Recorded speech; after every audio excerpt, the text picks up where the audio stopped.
All right, so just to give us this summary again of this landscape that I'm trying to map, how the system has evolved into I mean, an expansive system as we currently have now, where we have when University College Ibadan was inaugurated in 48, and now we have about 297 universities in Nigeria.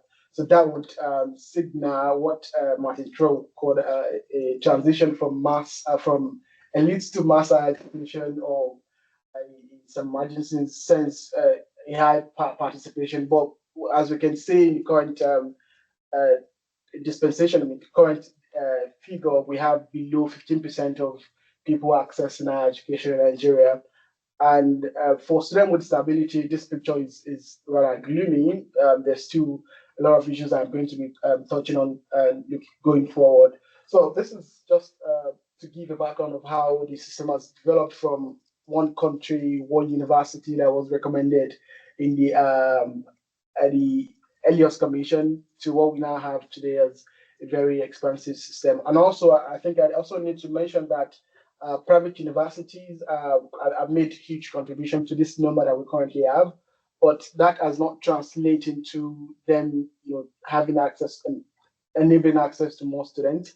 And currently, they are only serving about 6% of the entire students enrolled in higher education. So there's still much for private universities to do since 1999 that have been invited to the stage to be a provider. So this is just to give a general context of the system and how it's developed over time. Now, to the element of my interest in the higher education system is the JAM Equal Opportunity Group, and JAM is the Joint Admission Matriculation Board, saddled with the responsibility of conducting the entrance exams for most higher education, tertiary education in Nigeria.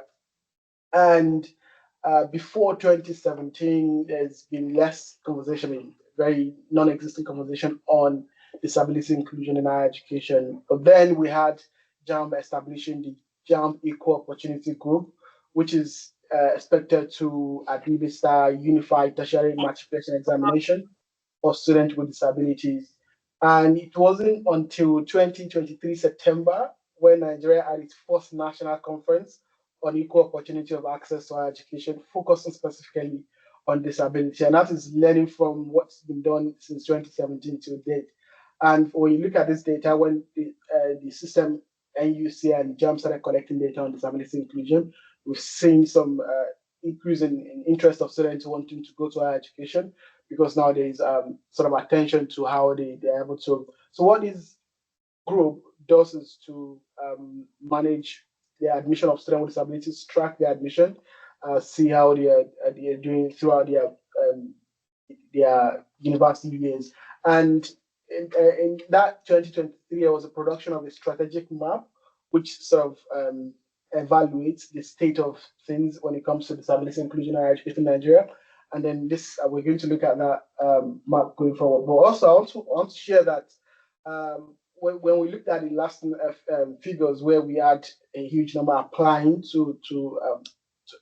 sitting for the Unified Tertiary Matriculation Examination, we've seen about just say 48% or 44.8% of them in 2019 being admitted. So the number of people applying, of course, are not the same as the number of people getting into universities. And as I will show in the rest of this presentation, we'll see that there are other issues that students have to deal with as they make their way to higher education.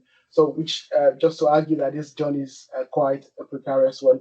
So, also to moving on to some key concepts underpinning this research, and that's to problematize the issues around disability inclusion and inclusive education. And in most cases, inclusive education is seen as a debate, say, confined to the primary, secondary school level. But at higher education, we've seen a huge shift on the need to make widening participation in context of the UK and other education system. And I want to acknowledge that inclusive education is a contested terrain, especially as it relates to disability, even in the post-colonial African context. And dominant literature in disability studies, as I've argued in my work, that are largely shaped in the global north, often neglect this specific sociocultural and historical locations of disability, or in which disabilities lived and understood in the global south. And inclusive education itself has changed over time, say from say, Salamanca in 1994 until what we have currently today. And also globally, we see this fusion of inclusive education with the education for all agenda, and this arguably has diluted the centrality of disability, on top of which this movement for inclusive education started. And you raised a critical question: whose inclusive education are we currently pursuing to follow Brokutni's whose effort in 2002? And apart from this ideological debate, I want to argue that there are other infrastructural problems limiting the implementation of inclusive education across levels. And we've seen constantly governments trying to come up with policies, but then they are limited by serious commitment to implementation. So from a decolonial perspective, we've seen a strand of literature arguing for the need to decolonize inclusive education, or critiquing inclusive education as a colonial project, a policy prescription from the global north expected to address educational exclusion in the south. And in most cases, the knowledge backing this movement are often from the so, and following Santos, Boaventuras, Jesus Santos, on the need for epistemologies of the South, or the need to start thinking about alternatives, way of thinking about alternatives.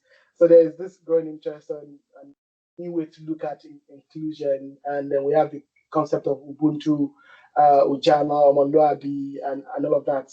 But these models too, that are, even though they are Afrocentric, they're also problematic because there's within them they are not free from this exclusionary tendency as relate to how they conceptualize personhood, especially in the capitalist say modernities that we currently have. Communities becoming a lot more individualistic, and people are focusing on what family and all of that. So those are the things that this um, term or concept will have to also deal with. And also there's scarcity of empirical study on how this would translate in practice. So this is just something to look forward when we come to discussing inclusive education. So I think this is just another conceptual clarification I want to take out of the way. But now coming to the problematic, the core element of this, my argument in this presentation is to follow Bill Hughes in one of his works in 2012, drawing on Norbert Elias's theory of civilizing process. And he argues that modern treatment of disabled people constitutes a sideshow within this broader narrative of social refinement, or this constant demand for bodily delicacy of appearances or what. And then modernity, under the disguise of cultivating fitness for citizenship, who has this right to be a citizen, and then it systematically devalues those who deviate from the normative standards of behavior and appearance, or even cognition, rendering disabled people as persistently unfit for inclusion. So if we see or take higher education, for instance, as both a site and instrument for this civilizing project, so it becomes clear how policies often reflect a deep discomfort with physical and intellectual difference. And as Sally Tomlinson, very similar to the work I'm trying to do to see, to do a social history of inclusive education in Nigeria, so to say, we see how policy continuously manufacture this ideological thinking of this unfit, these categories of the fit and the unfit. And then, so the central problematic of my research, therefore, is how do the constellation of history, as we know it, and then the authority of text, institutional text, the dictatorial logic of time as well, that's the temporality, and also the inaccessibility of built and unbuilt spaces converge to determine who gets what from the university system. So this is the struggle I trace in this presentation going forward.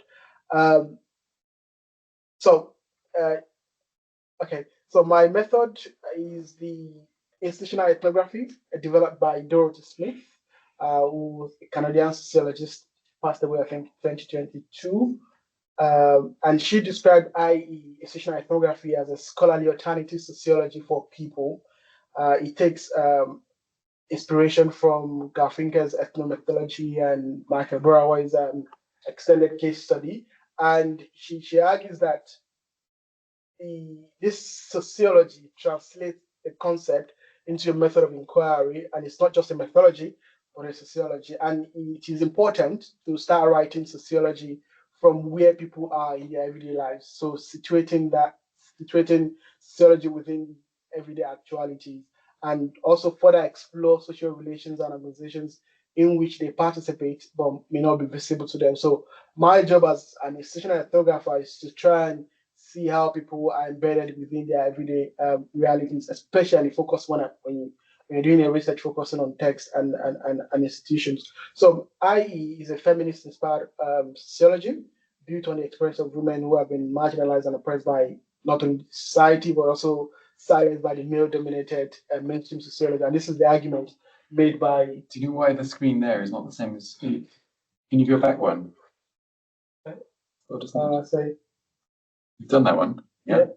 That's it. Oh, that's the one. Okay, just so people can see it, because it's just good to see it. Yeah. Okay, good. Do summarize if you want. Yeah. So this is the method of Dorothy Smith was and a lot of people have tried to use this method to see how things happen in practice, how things are actually put together, and how it works. So it's more like when you're interested in policy sociology, but you want to have the decision in view, or you want to have the people in view, you also want to have the text in view. So this method allows me to be able to keep this key element in view. So my role is then to see how this the interface between the individual experience and their negotiation within the macro institutional web of ruling relations occur. And in the case of my study, I used IE to map out the work that goes into the enactment of and the implementation of disability inclusion in the Nigerian higher education context, starting from the everyday experience of students with disabilities. And I did a 6-month ethnography immersion, speaking to students, staff, volunteers, and principal officers of 3 universities. So this is what I've been able to do with this method. And also, if you are doing an institutional ethnography, you're expected to take a standpoint. And for my case, the standpoint that I took going into the social was the experience of students with disabilities. And it is from this lens I'll be looking at a lot of things that have come up in this study. So let's quickly have a look at the policy landscape of inclusive or higher education in Nigeria. And we have the foremost national policy on education.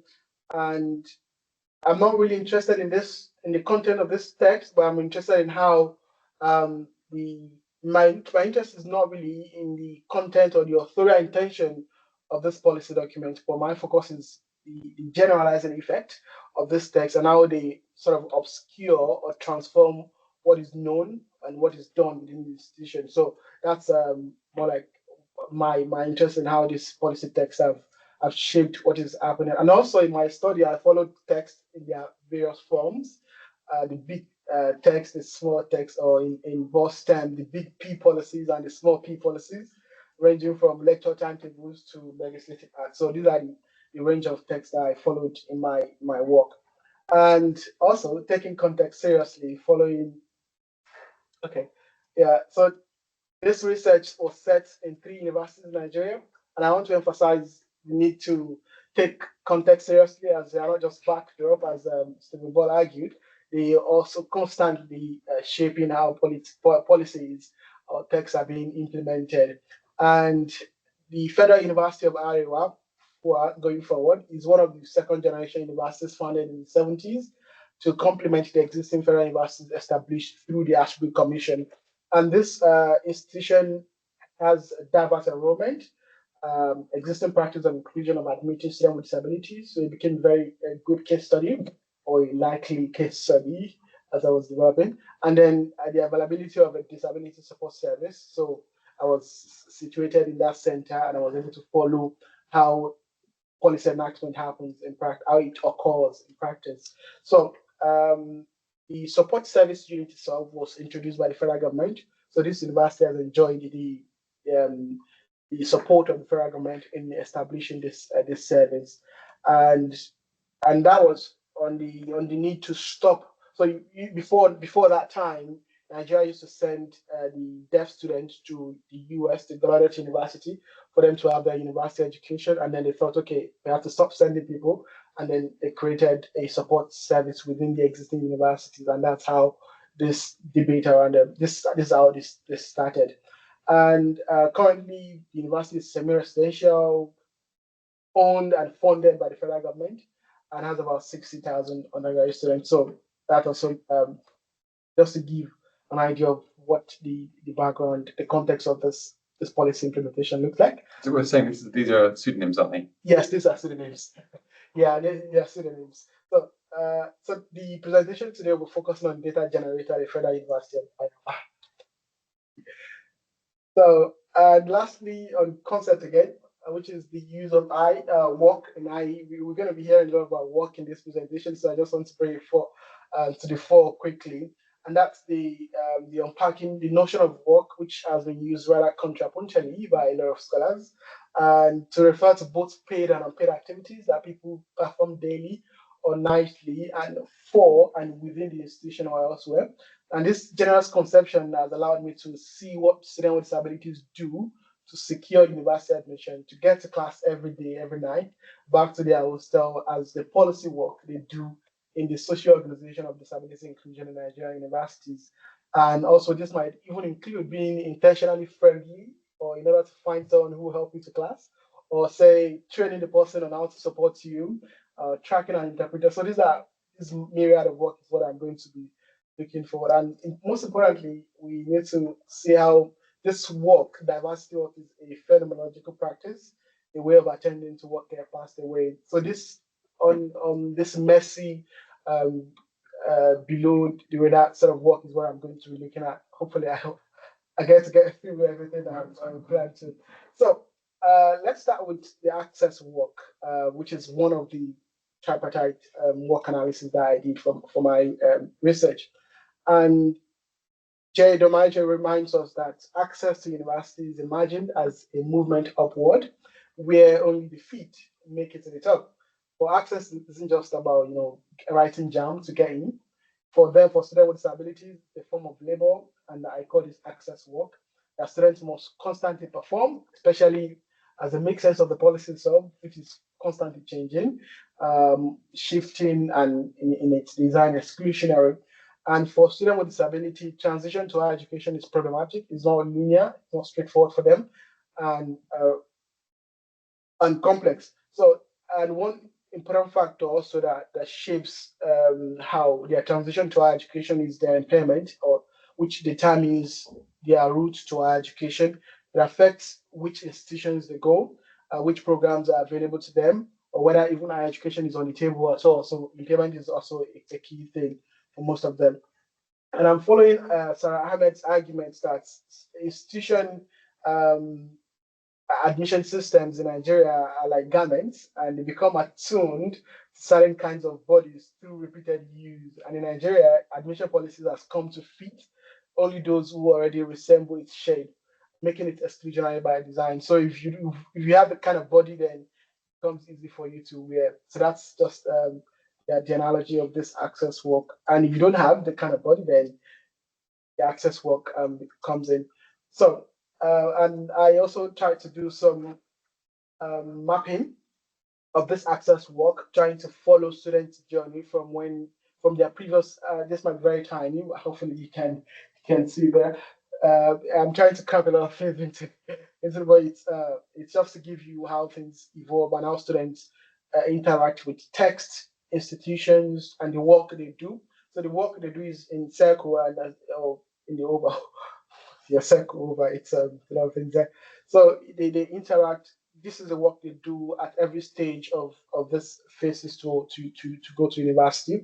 And I have delineated this into preliminar, and the liminar is the most interesting part of it. And the post-liminar is what happens when they even get into university and try to negotiate settling down, or and what we say the dust of transition never settles. Even when they get in, they still have to continue this access work when they probably in their first year trying to figure out what where things are. So let's take a few examples of this access work, and this is the preliminar a bit of it. And this is a story of Ashake, who is a visually impaired student at FUA, had glaucoma at just 3 months old, and repeatedly she was turned away from mainstream schools. There were no. She started formal education until the age of 10, and her early years were marked by medical interventions, institutional rejection, and issues that many students in my work raised, that they had to start late because they could not find the right school, or the mainstream schools were not there to support them. And also, on the other bit is the story of Anthony, who also became blind at the age of 30 following a chemical accident at work. And he had a diploma already working. He had accident at work, and then he, I mean, there's this serious emotional work that he had to do to find himself, gets himself back into the body to be able to go to school, thinking, okay, he had lost everything, but he was able to then go through rehabilitation where he learned how to read and write in Braille, and this cognitive shedding of what you know before and trying to live a new world. And he was able to do this through rehabilitation. And well, there's something he mentioned, or they all highlighted, is the idea of having to learn how to relate as a blind person. So it's different from what it used to be. And this relation of just being able to relate very well became profound in the rest of their journey as they go through our education, and it's largely dependent on how well you can relate to people. So this is the liminal access work, and this is largely covering what happens when you write JAMB and write their SSC and all that, gets ready to go to school. And this is a quote from Sophia, who was complaining about how the UTME was conducted. So usually people write UTME just one day, 3 hours exam. And then, but for students with disabilities, because of what the JEOG was trying to do to support them to get to write these exams, so they have to camp them for 3 days, and they were the exams, so one paper per day, and then they had to read aloud. For them, they've not been able to integrate disability inclusion within the current exams that JAM currently conducts for other students. So this Sophia was saying, why do I have to do this when others without disabilities are able to do their exams in one day? And also there's this policy on waiving post UTME.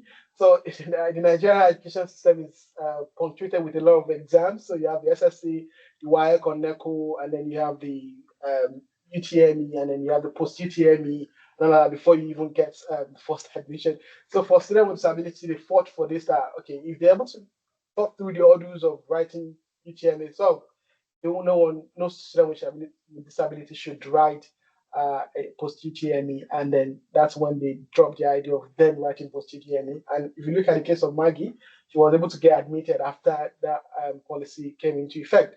And this is some of those issues that students had addressed during my work. And then another thing, the argument I'm making here then is that JEOG is a claimocratic policy initiative, borrowing from Ellen Gunter's idea of claimocracy in terms of policy, education policy, where we have this aspirational, celebratory language that in most cases, when you look deep down, the obscure, ongoing exclusion. And a case in point is this Gabriel, who is a hearing impaired student, and also writing jam, and there was no accessibility provision, and he had to listen to when, if the invigilator is yelling start, that's when he's going to know what is communicating start or stop to him. There's no way of asking questions from whoever is available. So JEOG focuses on blind student or other special needs, neglecting the needs of hearing impaired student, and this is also one of those things that he had to relate with me. And there's the post-liminal work that students do when they are admitted. And I'm also making the argument that students in most cases don't usually get the courses they applied for on different levels. And I'm saying that there is this mechanism of institutional sorting and containment for disability. So students eventually, because they don't write post-UTME, so in most cases they come in through discretionary admission, or you say contextual admission, and they are always on the last batch of admission offer. So they come in really late, and when they come in as well, the good courses have been allocated already, and then they want to take most. what the institution thinks they should be able to cope with. And in my research, I got this data from the institution, trying to look at the distribution of disabilities across disabled students across the faculties. And as you can see here, about 58% of students with disabilities on that campus are situated within the Faculty of Education, and 25% of them are in the Department of Counseling and Education. So, I mean, it's a pattern within this, and as you can see from Maggie, you see the arguments that there's this, okay, we think this is where you can cope, but then when students get there, they also face the challenge of Maggie saying, oh, there's also calculation in education and management, even though from an institutional perspective, we think she should be able to manage education as a course. So this is also what I'm looking at, how students are steered away from this hard courses to soft courses, and then through that they are being rerouted to something different from what they are intended to study. And what it does is it minimizes disability, minimizes the visibility of disability. And there was a time I was speaking to a principal officer of the university, trying to understand how in their own career had been supporting students with disability, and he was telling me that we don't have students like that in engineering. So that was just a summary of the feeling that, okay, yeah, no, it's not something we deal with in our own course. And this speaks to what Maggie was trying to say in terms of how they be moved around. So, and just moving forward, this the making of transactional relations, and this is just to go back to my initial point about how students with disability have to know how to relate very well, because if you can't, then you probably be left on your own. You can't really do a lot of things. You can't get body to get into class, so basically you can't do anything as a student on campus. So there's this constant need to be friendly, being tolerant, being likable, and it's a survival strategy for most of the survival work we do. So also moving forward to the participation work, which is the everyday reality, the interaction with the curriculum, the pedagogy, and the assessment. And I'm more interested not in what happens in the classroom alone, but what happens, focusing on their journey from their living spaces to their learning spaces. There's this assumption that participation starts at the gate, but for students with disability, it starts with when they have to, call someone to support them to class. So if I have a 9 a.m. class, then I have to start thinking a day before to find someone who could come, say, between 7 to 8 to help me to the bus stop. And then that person would follow me and take me to class and all. So those are the arrangements that students have to do to be able to meet the 9 a.m. Demand on them on the timetable. So this is one of an example of the participation work. And I also did a mapping of this work as students, move in a typical day of going to class. What does it look like for a student with disability? And that's what I've done here in this participation work.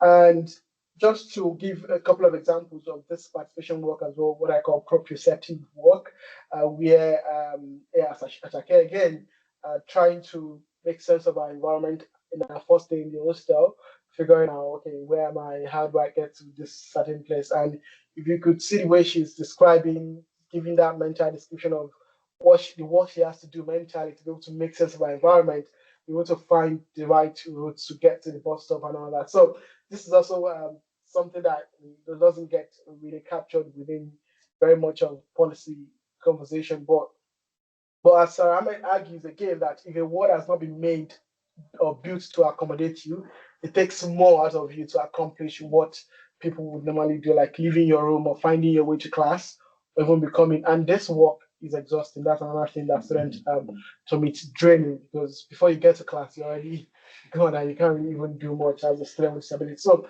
this is also one thing that I want to highlight. And another um, example of this participation work is, a time-bound labor of mobility where you have to plan, negotiate, improvise, and if you can't find help, then you forget the class for the day. In the case of Laulu here, where if you can't find someone who can help you, then you don't even get to the class at a certain time. So this is another example of the participation work. There's a lot going on in the classroom, so this is just to give you a glimpse of what people students do before they even get to the classroom, and let them making sense of what happens in the classroom. So let's quickly look at the transformation work, and I'll see if we can finish. It's fine. It's fine. So this is my thesis of how students fix what is out of order in the university, trying to resist the everyday resistance from James Scott, which is the weapon of the week, and how they try to everyday resist Eboist logic, institutional logic of um, this is how we used to do things, and trying to make sure that things are fixed. And I have a couple of examples here. And the first one is how students work together to pass a legislative bill to address mislabeling. And language is important and it's powerful in how people are structured or constructed. And students have been working on this campus, working to challenge this. And also, they've made reasonable calls for reasonable adjustments during admission in their participation. I'm going to show also examples of this. And also we have a case of them demanding for the provision of a resource person for a resource room. And what I'm trying to do here is just to show that this effort for them to change things is textually mediated. There is this constant writing and negotiating that goes on as they try to make sense, and they do this through their student union, so coming together and mobilizing and making their cases through institutional channel. So let's quickly have a look at this transformation work called addressing mislabeling. And this was done by the senator representing students with disabilities. So within the student union at FUA, students with disabilities were given a slot of for their constituency, and then they get represented at the student union level by this senator who tables their concerns and champion inclusion on campus. So more like the disability officers we have here in the UK. So and he at a point I met him and he was telling me that he has a plan. He's going to the house today to sponsor a bill to address where students with disabilities are being referred to on campus. Currently, the student union compendium um, compendiums rights, I mean, refers to them as physically impaired students, and he's saying they want to make a case for persons with disabilities. And as you can see from this picture, the copy of the bill that he sponsored is saying that, I mean, invoking the provisions of the UNCRPD and other relevant charter to make a case for persons with disabilities as the right language. And he was able. I followed him interestingly to this as an so to this event and was he had to organize. So this is my participation work, fixing work that I mapped, and where he had to organize. I mean, prepare the bill, uh, figure out what to invoke and what to challenge, and also get an interpreter to follow him to the hall to be able to make his case. So he was able to argue. There was watching how he was arguing the need for this presenting a bill and then making the case for the change of the reference to disability in the constitution. And this was passed, and students with disability really celebrated this as one of those work that they had to do to constantly remind people that this is who we are and all that. And also, lastly, on the fixing work or the transformation work, is this idea which I draw from Dorothy Smith, bifurcation of consciousness, which is, according to Smith, how institutional structures produce a split in consciousness. So on one side, there's a personal embodied experience of the individual, and on the other side, you have the governing mode, the rule of the game, the institutional logic that defines what is normal, appropriate, or legible.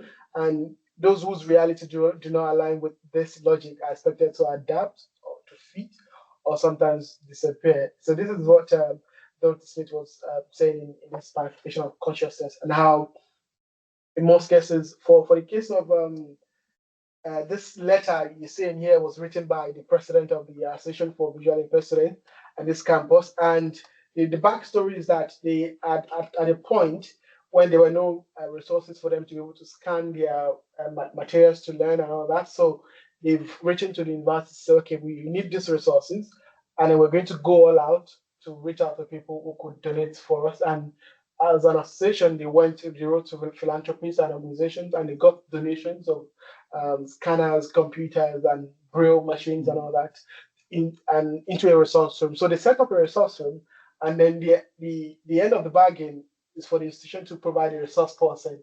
And then for a very long time, the institution didn't hold up to that bargain. So this letter was to sort of, negotiate. Okay, you said we would do this, you're going to do that. Then for a long time now, we've done this, but you've not been able to meet up with this promise. So this is one of the letters that he has written, and luckily for me, I was able to follow him through this process, how he went through the student affairs unit before they could sign up on the letter, and then he went to the vice chancellor's office to drop this letter, and the conversation that ensued later. But one thing that is quite interesting is that the challenge that they face as they try to meet institutional officers in this university is that there was a point where he went to see an officer and they said he should send someone to speak to them because they've never related with a blind person before. And he is the president. He's one who had come to have a conversation with you, but you're asking him to send someone to come in. So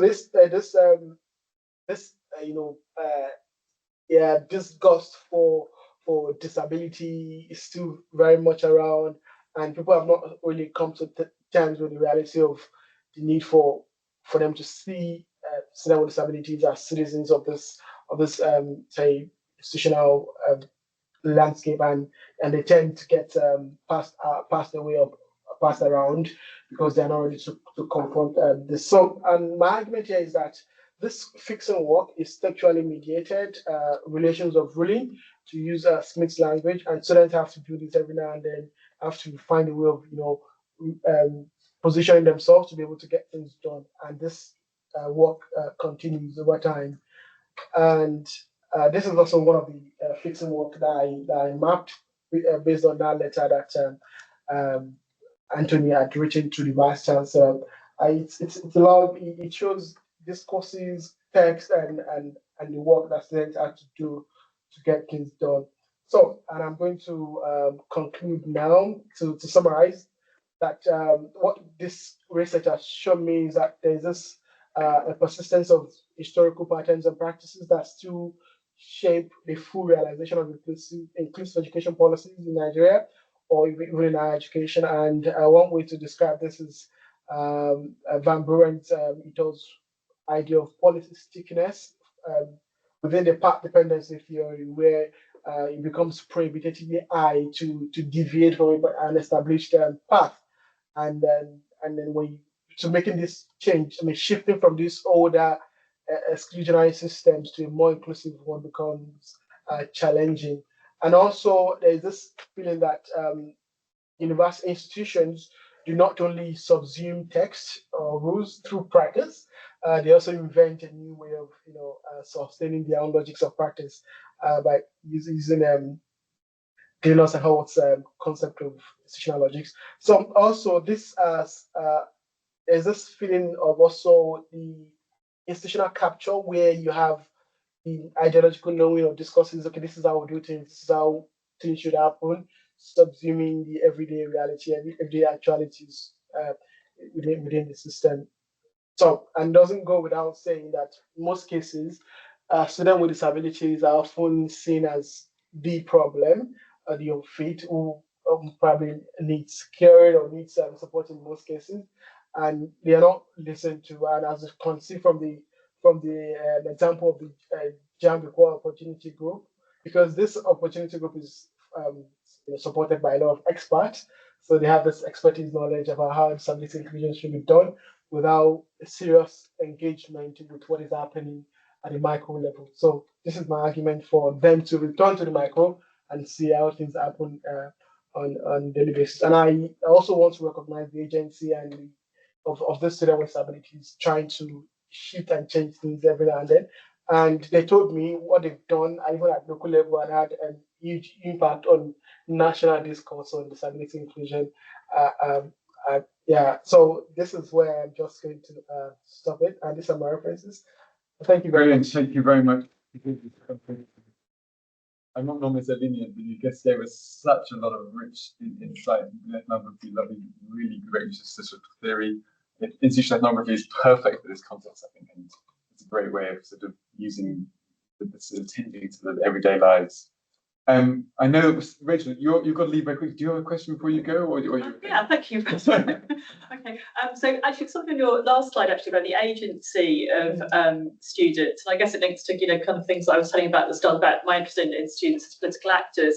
But I suppose the example you gave was kind of their cause being picked up by a national politician. So I was just wondering if you could say a little bit about that kind of role of these students as political actors. Are they taken seriously in their own right within their institution, or do they have to be kind of their agendas picked up by people external to the university for them to be taken seriously? I just wanted you to say a little bit more about that. So the way the path to higher education for most of them is largely driven by say DPOs, disabled people organizations that they belong to. That's where they get an idea of, okay, you can go to university, there's a course that you can attend to. So they have an existing association outside of the university, and this organization also supports, so they see whatever happens on campus as sister organization of, for instance, now the Deaf Student Society is a sister society to the national National Deaf Society in Nigeria. So there's a link between what is happening on campus and what is happening. So you see this debate cross pollinating sort of in a way. So whatever is being pursued are also being transmitted to what is happening outside. But also what I've realized is that getting access to higher education, they're able to develop their advocacy skills, and then they take on this as they go into the world, and most of them take on advocacy jobs, demanding for inclusion at a later stage, and this is having a huge impact on. So they develop their skills as student union leaders, student union organizations, senators, or president of their station, and they're able to take this advocacy out. So that's how they make this connection between what is happening at the local institutional level and at the national level. And education has been a huge tool for them to be able to do that, because that's the space, contested space for them to trial and experiment these skills. And it's really changing the national discourse on disability inclusion. Recently, we have the National Disability Act in 2018 that was passed as a law, and then currently now we have this strategic roadmap to access and equal opportunity in Nigerian education. So I'm really pleased that this is happening, and people with disabilities are really at the forefront of that. And also we've had the National Commission for Persons with Disabilities, who is working with, it's a government agency, but working with a lot of DPOs in the country to listen to their concerns. So yeah, I think that's the maybe it's not sort of formal, but there's this communication happening between the guy and the town, if you like, and yeah. Good. Brilliant, thank you. So a couple of questions online. Andrea, Rosalind, you were first. Just put your question in the chat. Do you want to unmute? And then we'll have Professor Verghese as well. Thanks.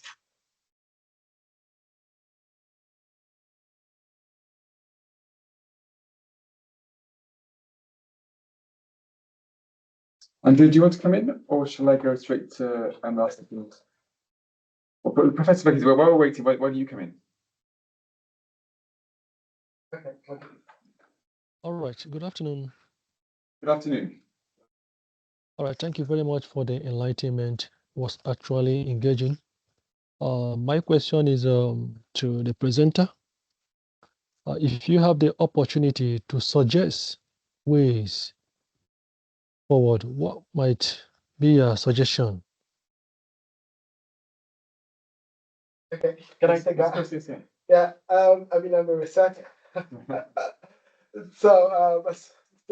The way forward, I think it's still for me to go back to the micro, speak to people who are living these actualities themselves. They should be at the forefront of how they want disability inclusion and inclusive education to be done. And I think that's where we can start this conversation. So until we're able to have this clear understanding of how things are happening in this everyday life, incorporate that into how we design our policies as a university, for instance, or as a nation. So that's what I would say.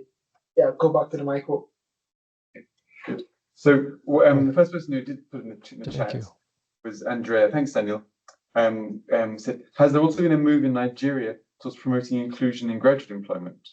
For example, hiring people into facilities, into research, or is it mainly inclusion in access? So that's a sort of question beyond.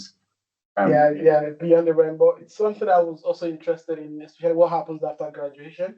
What's the graduate outcome like? And there are movements with some initiatives like currently now we have Deaf in Tech initiative in Nigeria trying to train people with different technical skills or tech skills to be able to pursue career in tech and range of industries. So we have those initiatives coming through. But at national level, what the National Disability Act states every institution must be accessible, make provisions. But we have, even within the government itself, they've not been able to implement some of these things. So it's very difficult to then take or hold private enterprises accountable for this act. So I think that there's still much of a structural, attitudinal, or a structural change that will happen to make the issue of graduate employment a possibility. But then there are conversations on getting how to get more disabled people into work, and also there are concerns about. When you have just about say 175 getting admitted to in a year, then you see how very minimal this number is. And compared to the 800,000 to apply, yes, to get places. Yeah. So you then wonder how much of them are even getting the degrees that you need. So it's an ongoing conversation, and I think there's more to. There's huge research needed for how to support students with disabilities transition into work. Sure. That is something I'm interested in to look at in the future.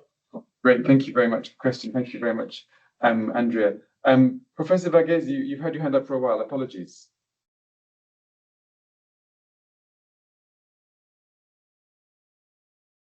We can't hear you. I'm not sure why.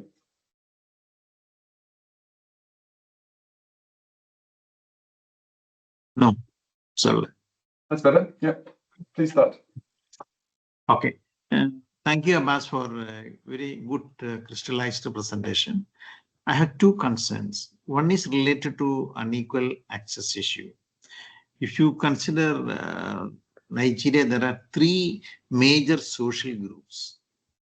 Yoruba, Igbo, and Hausa. And we find substantial variations, inter-social group variations in terms of access to higher education. This also has implications given the geographical confines of Nigeria has, one group is majorly from the north, the other to the east, west, and the other one is to the south, etc. So is there any policy when you talk about the inclusion or unequal opportunities, etc., anything to overcome this? The second one, which is not directly related to this, is the issue that I read in many articles, etc. There's a large-scale migration of faculty members from Nigerian higher education system, and which is weakening the higher education system. The difference that I find is that previously a major share of the migration was to the developed countries. Now it is also to some of the African countries. For example, if you take Ethiopia, the number of Nigerians teaching in Ethiopia is quite substantial. How it is affecting the higher education side? Thank you. Okay, thank you very much, Varghese, for your comments.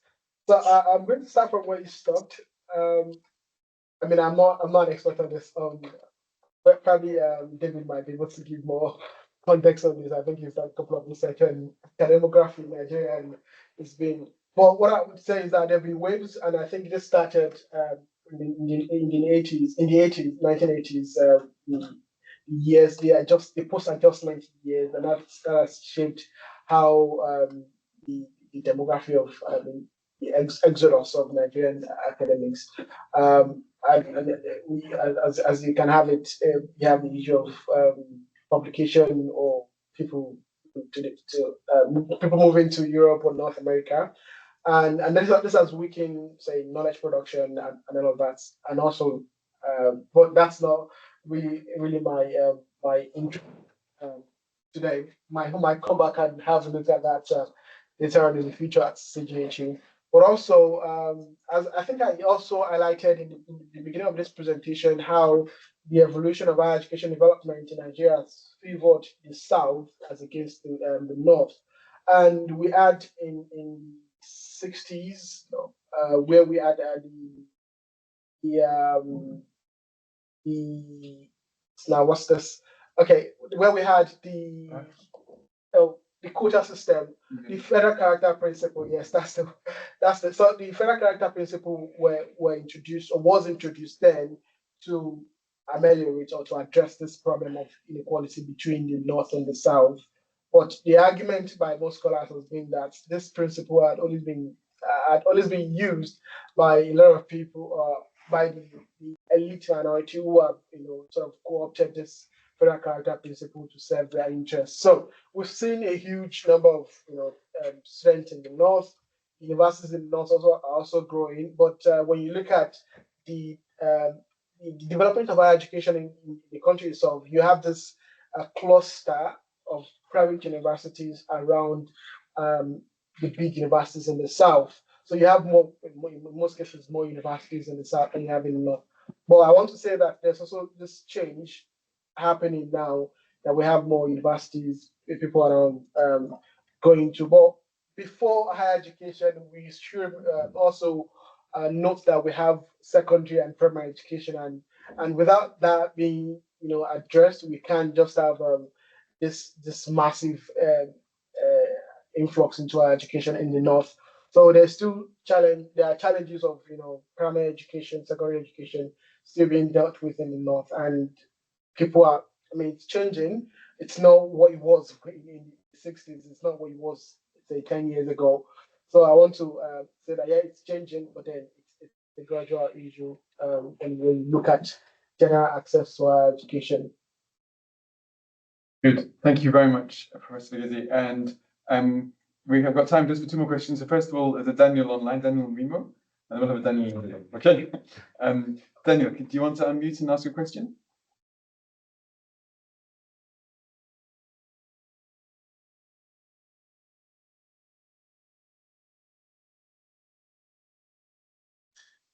Yeah, can you hear me? Yes, we can. Yes, yeah, do speak up. That'd be great. Hi, Abbas, and thanks for your presentation. I was actually interested in knowing if along the line of your work you found out that there was a gap, or there is a gap in between policy and practice currently in the inclusive education policy in Nigeria. Yeah, thank you very much, Daniel. I think it depends on how we define the gaps. It's massive, it's huge, and in most cases, they have this policy prescriptions. It's a huge number of them in terms of national policies on inclusive education. In fact, it was yesterday that I just realized that there have been a revised national policy on inclusive education when I was just trying to, and this, so in 2016, we had a national policy on inclusive education. And then just yesterday, I realized there's been a revised national policy on inclusive education published in 2023. And this is just to show, I mean, give you an idea of how massive what we have in terms of policy. So the problem had been the issue of implementation. And also one thing I realized is that apart from the strategic roadmap for inclusive access, there's been no serious conversation on inclusive higher education. Even in the national policy on inclusive education, it focuses on secondary and primary education, which I think it should have taken the second revision to look at inclusion more broadly beyond secondary education, and then see how these are connected and how these systems are feeding into each other to have a robust national policy. So that's one quick analysis of my quick judgment of evaluation of this policy text. But then in practice, the resources are not there. Universities are still so there's this logic of the the Ableist logic of, okay, we have to do normal first. So that's what they think. This is how they used to say the normal first. So we're still dealing with the normal, and then you have this neglect of the needs of disabled students in access in admission, as I've just shown, how they become the last batch of people to get admitted, and also in terms of orientation, clearing, and settling in for classes. So it's always an afterthought in most cases. So you have this, yes, huge gap, but it depends on how we're looking at these gaps. Yes, thank you. And we have time online for one very quick question if you want to ask Daniel, or we can chat after that as you wish. Go for it, you have a quick question. Well, I just wanted to, okay, I'll save that. I think it would have been good to ask the questions for those online to also hear. Yeah. So to the first person who asks you what you think should be the next thing to do or what you would advise, my advice would be Nigeria should come and study Ghana's model on inclusive education and how we are actually practicing it. And when I came to the UK, I have lots of visually impaired friends. And guess what? Most of them have moved from Ghana and studying abroad, right? Studying in the UK, some in the US, doing great research, even doing legal law, doing law and all of that. And some are even professors in Ghana now. So I think that it's a model that I think Ghana is just, a steps away from Nigeria for them to. So for the rest of the questions, I will save them, for time if someone is online to talk about that, and we'll discuss more afterwards. Brilliant, thank you, Daniel. Thank you very much. Yes, Ghana, going to respond to that. Yeah, I mean, Ghana. it's interesting. Well, recently, I think there was a West African sort of conference on inclusive higher education, organized by JAM.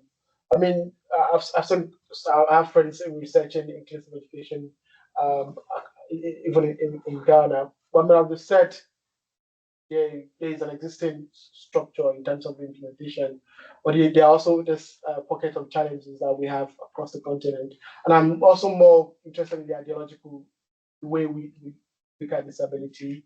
And I don't know if you have there's any serious structural reformation going on in terms of how students with disabilities are supported. I mean, we have professionals in Nigeria as well, but what we're saying is that it's not to the volume of, when you look at the volume or the population of people with disabilities across these countries, they're not getting the required access, the required participation. So there's still a lot to be done, regardless of how, even in the UK at the moment, we're still, disability still is, even at special education level, at wide impact. That's why we keep having the OFS on every university's toe every now and then. So there's still much to be done. And talk of the neurodiverse society as well, are not even being captured in most policy discourse. So it's also it's a huge gap, and there's a massive leftover when it comes to disability. And also we have to remember that disability service is not fixed; it's changing. So to say, inclusive education is evolving every now and then. So yeah, it's big issues. We could carry on. There's lots to talk about here, but unfortunately, our time is up. Thank you everyone for coming. As always, it's great to have you online and in the room. Thank you very much, Sebastian, for coming today to talk to us. It's really important work. I think you're doing a great job of making sense of it conceptually and empirically. Do join us all next week. We have a double bill of lots of things next Tuesday. We have a whole day workshop on access and geopolitics in the department, but all streamed online. There's lots and lots of presenters, 40 presenters. So do join us for that. And there's also another webinar at the same time on student politics in the UK. So lots happening next week. Thank you all for coming again. I'm going to end today. This recording will be available tomorrow, and with your slides, hopefully as well, we can put your slides up on our website. See you all very soon. Thank you. Bye-bye. Yeah.